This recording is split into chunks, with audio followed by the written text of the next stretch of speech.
So तपाईहरुले यो भिडियोको thumbnail हेरेर बुझिसक्नु भयो होला हामीले कुन विषयलाई लिएर चाहिँ आज गफ गर्दै छौं अथवा चर्चा गर्दै छौं। यो भिडियो स्पेशली अहिले भर्खरै एसई कम्प्लिट गर्नु भएको स्टुडेन्ट्सहरुको लागि मात्रै नै हो।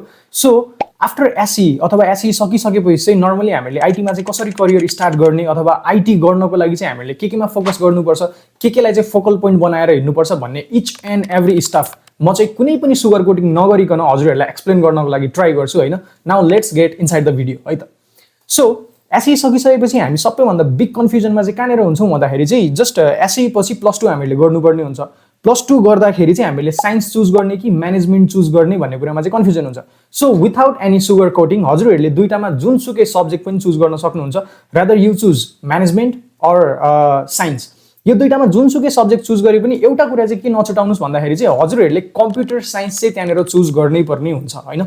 जस्तै साइन्स लिएर पढ्न जाँदै हुनुहुन्छ भने you can even choose science but you need to choose computer science भित्र। अनि त्यसपछि चाहिँ म्यानेजमेन्ट लिएर पढ्दै हुन्छ भने पनि हजुरहरुले चाहिँ कम्प्युटर साइन्स चाहिँ त्यहाँनेर चुज गर्न पर्छ।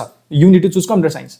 अनि अर्को सबैभन्दा इम्पोर्टेन्ट कुरा चाहिँ यो साइन्स लिएर हामीले चाहिँ आईटी भोलिपर्सि गर्दा अथवा म्यानेजमेन्ट लिएर चाहिँ आईटी भोलिपर्सि गर्दाखेरि चाहिँ के डिफरेन्स हुन्छ भन्ने पनि बिग कन्फ्युजन्स आइरहेको हुन सक्छ।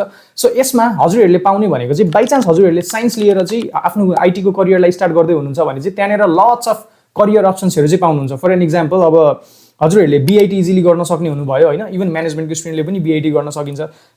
कम्प्युटर इन्जिनियरिङ साइन्सको स्टुडेन्टहरु कम्प्युटर इन्जिनियरिङमा जान सक्यो। बीएससी सीएसआईटी भन्छ, बीसीएस आईटी भन्छ, बीसीए भन्छ। There are lots of IT streams जुन चाहिँ हजुरले नर्मली चुज गर्न सक्नुहुन्छ हैन।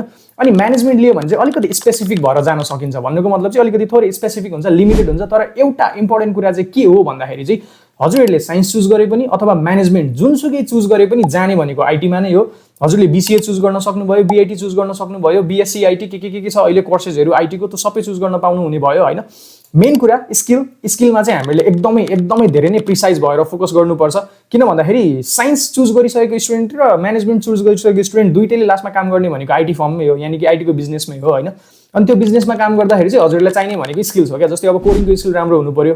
त्यसपछि चाहिँ नर्मल अब आईटी को सफ्ट स्किल्सहरु कसरी चाहिँ आफूलाई चाहिँ सफ्ट स्किल्सहरु लिएर प्रिपेयर गरेर आउनु भएको छ त्यो स्किल्सहरु मजाले आउनु पर्यो। आइसकेपछि चाहिँ भोलिपर्सि जुनसुकै स्ट्रिमबाट हजुरले चुज गरे पनि you need to be capable by just building the skill हैन। अनि स्किलमा चाहिँ फोकस गर्नु पर्यो। सो यसको लास्टमा एन्सर अथवा कन्क्लुजन एन्सर चाहिँ के हो भन्दाखेरि चाहिँ हजुरहरुले जुनसुकै सब्जेक्ट पनि चुज गर्न पाउने हुनुभयो।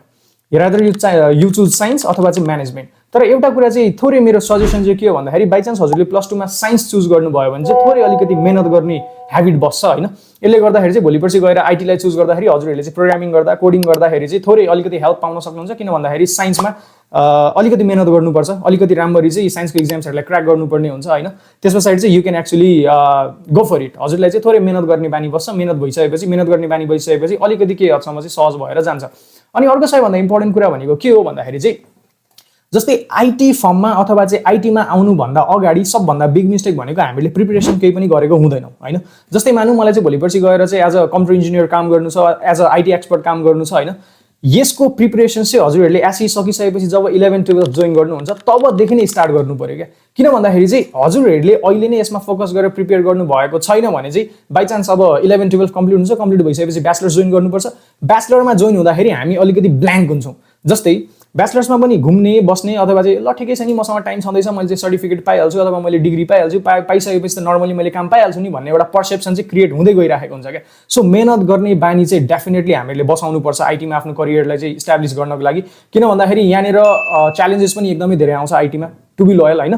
च्यालेन्जेस पनि एकदमै धेरै आइरहेको हुन्छ, फेस गर्नुपर्छ। सो लट्स अफ कुराहरु छ आईटीमा। जस्तै अब हजुरले चाहिँ front and back and full stack केमा जाने हो, आफ्नो छुट्टै प्रोग्रामिङ ल्याङ्ग्वेज के चुज गर्ने हो, साइबर सेक्युरिटी एक्सपर्ट जसरी काम गर्ने हो कि एआईएमएल तिर हजुर जाने हो कि डेटा साइन्स तिर जाने हो कि धेरै म्याक्सिमम स्ट्रिम्सहरु छ। जस्तै अब डिजिटल मार्केटिङ तिर जाने हो कि डिजाइनिङ तिर जाने हो कि lots of stream, lots of option हैन।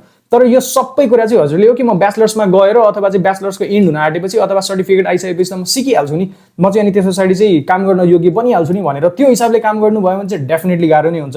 एसई सक्यो, प्लस 2 जोइन गर्दाखेरि आईटीमा जान्छु भन्ने एउटा माइन्डसेट छ। माइन्डसेट भइसकेपछि अहिले नैदेखि त्यो माइन्डसेटलाई चाहिँ शार्पन गर्नको लागि चाहिँ ट्राई गर्नु पर्यो। यानी कि चाहिँ प्रोग्रामिङ ल्याङ्ग्वेजहरुको बारेमा सिक्नु पर्यो, पाइथन हैन, जावा, त्यसपछि चाहिँ हाम्रो यो एसक्यूएलहरु अलिअलि बुझ्नु पर्यो, C C plus C sharp, यो सबै प्रोग्रामिङ ल्याङ्ग्वेजहरु चाहिँ हजुरले सिक्नु पर्यो। सिकिसकेपछि नर्मली त्यसमा ग्रिप बनाउँदै जाने बनाउँदै गइसकेपछि हजुरहरूले जब ब्याचलर्स जोइन गर्नुहुन्छ त्यो लेभलमा पुग्दाखेरि चाहिँ ब्याचलर्सको फर्स्ट इयर सेकेन्ड इयरमा जाँदाखेरि चाहिँ एक लेभल अफ स्किल चाहिँ डेभलप भइसकेको हुन्छ क्या। सो हजुरहरूलाई चाहिँ ब्याचलर्स पढ्दै अथवा चाहिँ ब्याचलर्स गर्दै गर्दै काम पाउनको लागि मार्केटमा त्यो पनि गाह्रो हुँदैन। अर्को कुरा स्किल अलरेडी चाहिँ इनबिल्ड भएर आइरहेको हुन्छ। सो त्यो स्किलमा चाहिँ हजुरहरूले मजाले वर्कआउट गर्न सक्ने हुनुभयो, आफूले चाहिँ नर्मली इन्टर्न गर्न सक्यो, कम्पनीमा गएर काम गर्न सक्यो, आफ्नो भ्याल्यु चाहिँ ब्याचलर्स जोइन गर्ने बित्तिकै बढाउन सक्यो क्या। सो यो कुरालाई चाहिँ फोकस गर्नु होला।